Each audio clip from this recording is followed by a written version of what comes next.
నీవే కృపాధారము త్రియేక దేవా, నీవే క్షేమాధారము నా యేసయ్యా.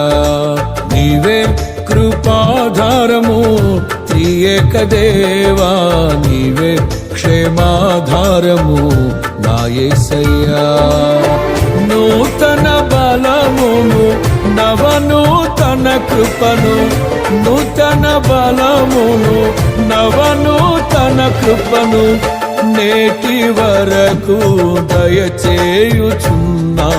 నిన్నే ఆరాధింతును పరిశుద్ధుడా. ఈ స్తోత్ర గీతం నీకేనయ్యా. నీవే కృపాధారము త్రియేక దేవా, నీవే క్షేమాధారము నా యేసయ్యా.